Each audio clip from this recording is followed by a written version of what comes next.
एक गांव में मिट्टी के बर्तन बनाने वाला एक व्यापारी लक्ष्मैया था।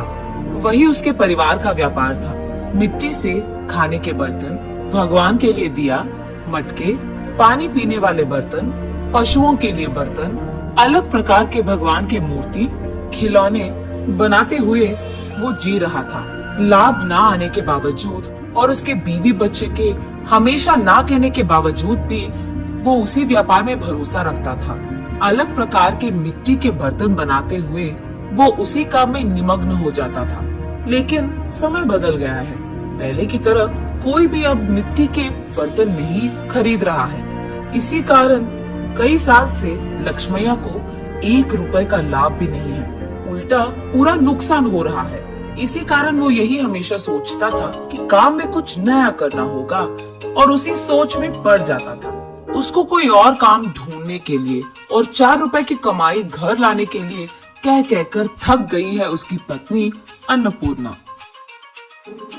और उसके बच्चे, आज के दिन में कौन खरीदेगा पापा ये आपके मिट्टी के बर्तन? आप वो काम छोड़कर हमारे साथ शहर आ जाइएगा, वहाँ आपके लिए अच्छा काम हम ढूंढ कर रहेंगे।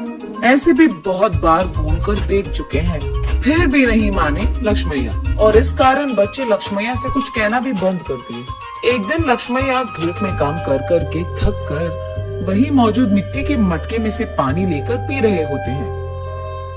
हाँ, इस गर्मी के मौसम में ठंडे पानी के लिए मिट्टी के मटके रखते थे। अब न जाने क्या हो गया लोगों को। मिट्टी के मटकों को छोड़कर मिट्टी को खराब करने वाले फ्रिज और एसी से काम चला रहे हैं। और मुझे समझ में नहीं आता कि इनको मिट्टी के बर्तन से काम चलाने में क्या ही प्रॉब्लम है। ऐसे सोच में पड़ जाता है और अचानक उसे एक योजना सूझती है। तुरंत उसके बीवी के पास जाकर ऐसे कहता है, सुनो, मुझे एक अच्छा योजना सूझा है। क्या है वो?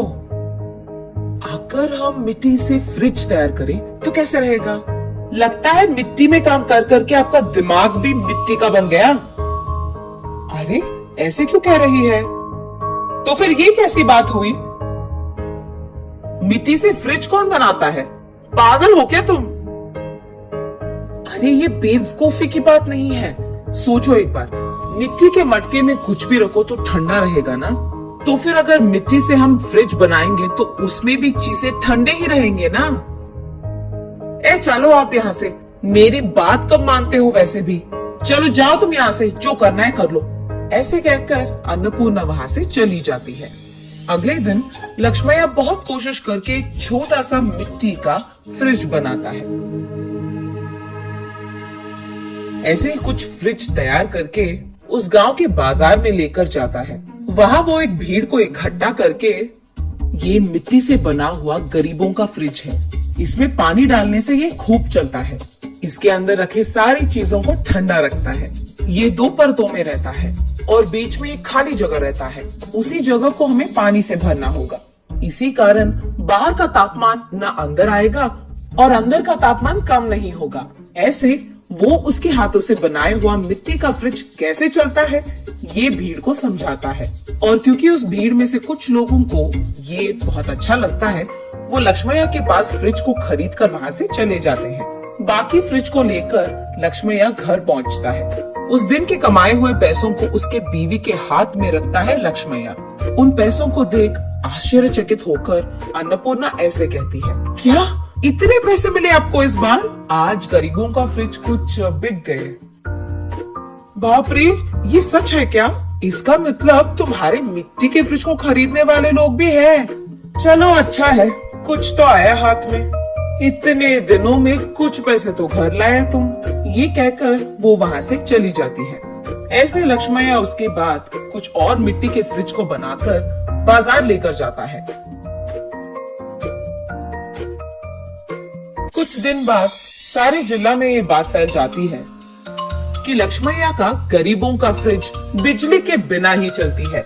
इस कारण लोग सारे लक्ष्मैया के घर सीधा पहुंचकर गरीबों के मिट्टी का फ्रिज खरीदकर वहां से चले जाते थे। इसी कारण एक ही झटके में लक्ष्मैया का व्यापार बहुत बढ़ जाता है।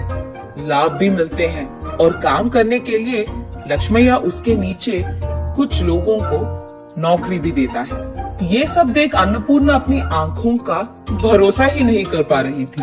शहर में कुछ तो भी काम करवा देंगे आपसे, कहने वाले उसके बच्चे भी आज लक्ष्मैया के हाथों से बनाए हुए मिट्टी के फ्रिज को शहर में बेचने की व्यापार शुरू करते हैं। ऐसे लक्ष्मैया को उसके मेहनत का फल मिलता है, वो अमीर बनता है और खुश रहता है।